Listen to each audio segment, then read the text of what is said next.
we're going to take a look at a couple of ways in which the Cold War continues to intensify in the late 1940s, early 1950s. We've seen the United States already trying to prevent communist takeovers in European countries with limited success. It pretty much had, a communist takeover had happened in most of Eastern Europe, including eventually in Czechoslovakia.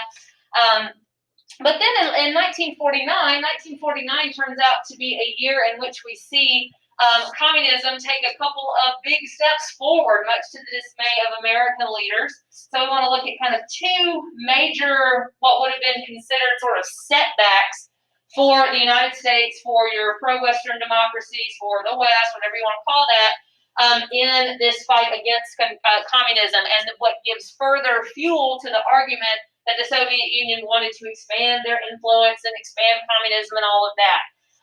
One big setback that occurs was the fall of China to communism. China, which we know had been, we talked about China before as far as being weakened by economic exploitation and things like that. China had also been, in the years preceding and during World War II, subject to attacks and invasion, and their sovereignty had been threatened by Japan. And so there had been a great deal of chaos and instability in China for some time because of some of those things. And so there had been a prolonged civil war going on in China between a non-communist faction, and you start to see the rise of communist governments seeking power in China as well. And that civil war had kind of been thrown off course, had been sort of stalled or really outright stalled by World War II. But once World War II was over with, it all starts back up again. The two sides in this civil war in China that eventually results in the communist takeover of China, you have a nationalist government, which was a not entirely democratic, but certainly pro-Western government led by Chiang Kai-shek. So Chiang Kai-shek led the Chinese nationalist government. That is who the United States and your Western democracies were rooting for. That's who they were backing and wanted to see solidified control over China. But as the Civil War, or China experiences various problems, the opposing faction is led by Mao Zedong. Mao Zedong represents the communist faction in China. So you have a nationalist government, Chiang Kai-shek, that is fighting this takeover, or an attempted takeover, by Mao's communist government. And in the end, the communists successfully take over China. Mao wins control over China, and China falls to communism. Chiang Kai-shek's government has to flee China, eventually setting themselves up in what is now Taiwan. And the United States continued to recognize that government, Chiang Kai-shek's government, as the official government of China for decades. Not into the 1970s. Would the United States recognize the communist government of China as being the legitimate government of China, which further angers China, of course, and the Soviet Union. So you see some pretty icy relationships because of that. But seeing such a large country like China fall to communism, and also China's right there next to the Soviet Union, to see all of that now communist and part of that communist bloc, it further, heightens those fears and those suspicions that the Soviets are just out to expand at all costs. All those things we talked about yesterday, this, analysis that the Soviet Union was fanatically committed to spreading communism. These sorts of things, seem to make that very plausible and seem to make that very real and very scary. So the fall of China to the communists is very much a setback for the United States in the Cold War, and it's going to have a lot to do with shaping the United States' foreign policy for a long time because of the rise of communism in China. Another setback for the United States and for your pro-Western democracies at this point in the Cold War was with the Soviets developing atomic weapons. Also in 1949, the same year that China becomes communist, the Soviets test their first atomic bomb successfully. Stalin had been a little bit miffed that, the United States did not disclose that we were working on an atomic bomb and all of that. The Soviets were working on one as well. And knew of the United States' attempts really because of spying and espionage. They were aware of it. And likely because of spying and espionage, they perhaps were able to get and develop an atomic weapon well before or much earlier than they might have without that. But with Soviets now possessing atomic weapons, possessing nuclear power, what does that essentially mean? Nuclear war could be imminent. This begins that nuclear arms race that I'm sure you've talked about before. It means for the United States that we no longer have complete, monopoly on that. We're no longer the only ones that have been able to develop and that possess nuclear weapons. So that kind of exclusivity that the United States might have enjoyed or felt kind of enhanced security no longer have. So this leads to the beginnings of that nuclear arms race, which is going to continue for decades and decades. And both sides eventually producing hundreds of thousands of weapons and weapon delivery systems. And just furthers those tensions and further makes this a very scary and fearful time for a lot of folks. And not only do we have this major, power that we're opposed to and we think is out to get us, but, we both have the ability to, unleash massive weapons and massive destruction and blow each other off the face of the earth eventually, that sort of thing. So that was also considered a big setback for the United States when it came to that particular year, for sure. 1949 probably looked at as not the best place. Those particular moments not the best for the United States in the Cold War. Now, we mentioned that in the Cold War, the United States and the Soviet Union never directly fire a shot at each other. There's never actually any actual legitimate, official fighting between the United States and the Soviet Union. But that does not mean that there's not military conflicts where the two sides are somewhat involved, or at least pulling the strings of the ones kind of orchestrating things. So, in a way, they are conflicts between the United States and the Soviet Union, just more indirectly. One of those is the Korean conflict or the Korean War, which some of you may have heard it either way, that we're going to look at here in just a moment. First, the background to this. And this also will help kind of explain some of the geopolitical position and concerns about Korea and stuff even now, because this is stuff that never really ever got resolved and still continues even to this day. So Korea had been a province of Japan. It was originally Japanese territory, and then just like once Germany surrendered, a lot of their territory was occupied by the Allies. The same thing happens in Japan. A lot of their territory, their provinces, places where they had expanded to, colonies or whatever you want to call them, were then occupied by the victorious nations in World War II. So Korea was divided into an American zone and a Soviet zone, just like parts of Europe were. The 38th parallel is the dividing line. So that's the spot, the line of demarcation, as it were, the little division that they make. That's where Korea is divided. The northern part is Soviet-backed. That was the Soviet zone. So naturally, when they have elections and all that stuff, what kind of government do they elect? A communist government. So North Korea becomes communist. South Korea, backed by the United States, when they have elections, what kind of government do they propose? More of a democratic government. So that's how it ends up divided in the 38th parallel with communist North Korea, pro-Western, democratic, more open South Korea. Well, how do you think a lot of Koreans felt about that?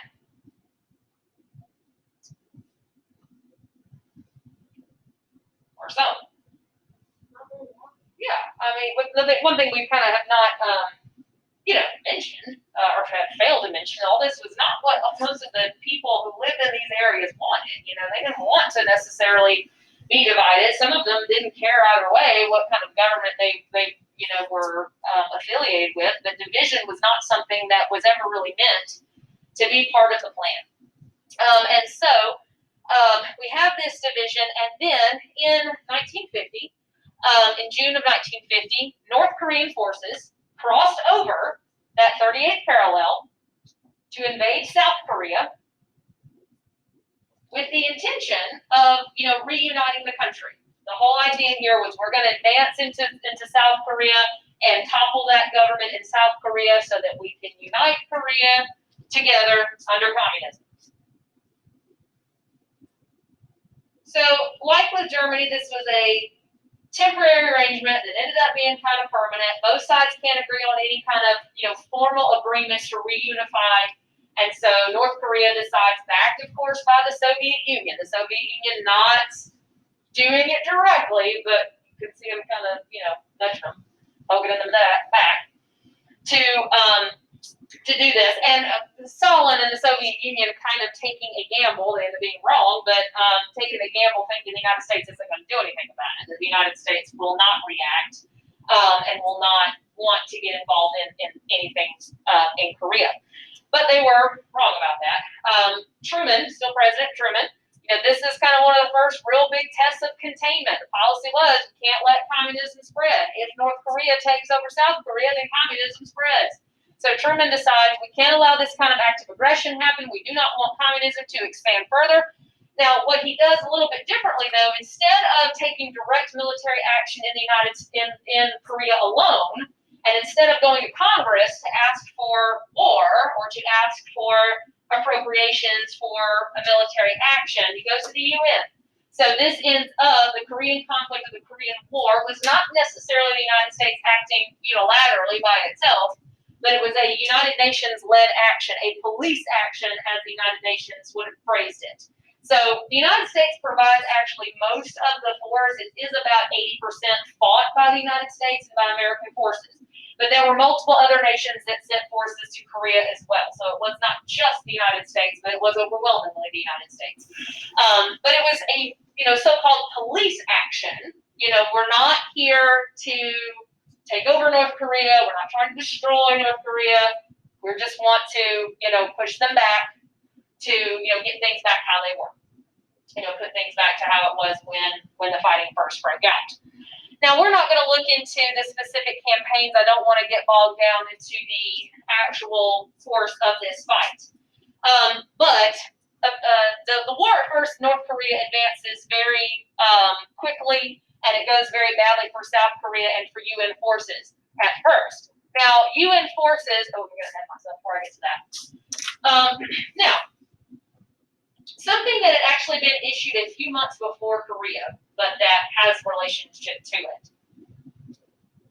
Very important Cold War document. I don't like Truman Doctrine and all that. Something called NSC 68. It's got this kind of cool sounding name. NSC means National Security Council. So it's like a memo, message. This had been, again, issued as a recommendation from the National Security Council. It had been issued a couple of months before the Korean War broke out, before North Korea crossed into South Korea. And essentially what it was a recommendation that the United States build up its military, that the United States needed to keep a well-supplied, ready-to-go, military so we could have options, say, given all this tension, given all this stuff that's going on, we need to be ready at a moment's notice. We do not want to, de-arm ourselves the way that we typically have done when we're not at war, that we need to keep a, peacetime army very well stocked, very much larger than we used to. We need to spend more money on defense. That was this recommendation. And it was ignored at first. When they first put this out, not anybody paid too much attention to it because it seemed kind of ridiculous, and it definitely seemed way too expensive and not practical. But then when the Korean War breaks out and North Korea crosses into South Korea and all of that, this is exactly what the United States does. So the outbreak of the Korean conflict sort of made this seem necessary, not just some kind of frivolous recommendation, but it made it seem necessary. And this becomes another, cornerstone of the United States' Cold War policy, and that's military buildup, that we will have a much larger military, armament, developing military weapons, all that kind of stuff constantly going on. So it leads to major militarization, and that's a big part of the United States' Cold War policy is to remain militarized throughout it, despite not actually being at war with anybody.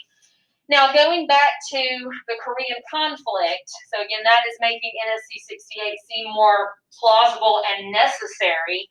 So, North Korea invades South Korea, and that went really well for them at first. Now, in command of the UN forces, which is mostly the United States, is MacArthur. You may remember MacArthur, Douglas MacArthur from World War II, big Army hero. He's in command of forces there. He is able to push back that advance, but he pushes them really, really close to Chinese territory, to the Chinese border, the border with China, and assumes that China's not going to get involved. MacArthur's very cocky about it. I was like, China's not going to do anything, and he just keeps on pushing back. And then China does get into it. So China gets involved. Chinese forces start attacking UN forces and further sending them back.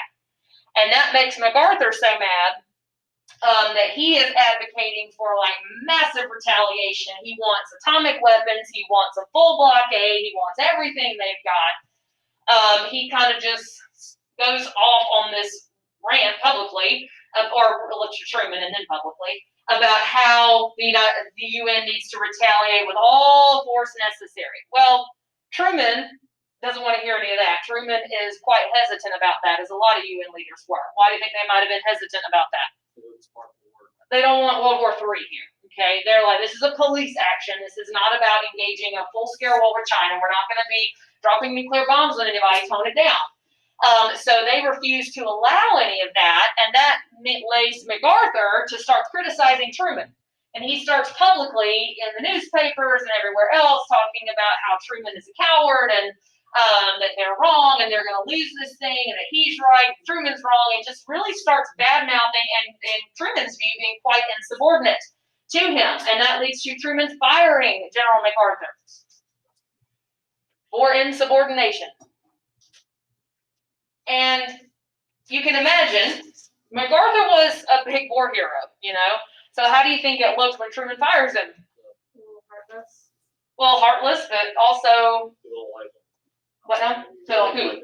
They don't like Truman for firing the dog. Yeah, they're like, who does Truman think he is? Firing the best general, and maybe he was right and all this kind of stuff. So it's not a very good public relations thing for Truman, and causes a big controversy and possibly causes them to lose some credit and all that kind of stuff.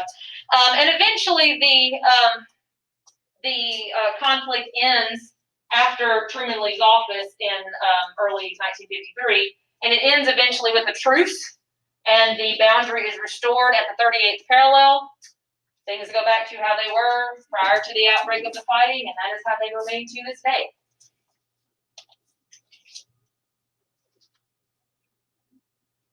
So, Truman's people, and Truman could say, containment worked. You know, we pledged to not allow communism to spread, and we didn't. Communism did not move any further. We were able to push back their attempt at advance, and we avoided a major military conflict. We avoided getting into a full-scale war. We didn't let this erupt into something bigger than we can handle, so they would claim it as a victory. Others, though, would be angry with Truman for firing MacArthur, not making it bigger, that it was, there's going to be a debate soon about whether or not containment is enough. Do you just contain communism or do you try to roll it back? And some people were concerned about that. So we'll look at that again in a little bit. But in the end, the Korean conflict, it cost a little more than, let's say about 30,000 American lives, about 30,000 or so American soldiers killed, but it did, uphold the policy of containment, but also kind of further poisoned a lot of relationships with the United States and communist nations, with some Asian nations. So there are, consequences no matter what you do. Before we move on, I'm going to show you just to kind of give you a better idea of the actual course of the war. In case you're interested, we're going to look at this real quick of the Korean War. Hold on, let me get it to work because it don't want to. It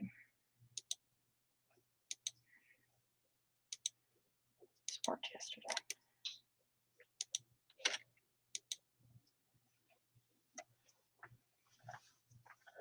It's like a little, like 3 minute overview of the war and like a little animation that makes it really easy to understand. But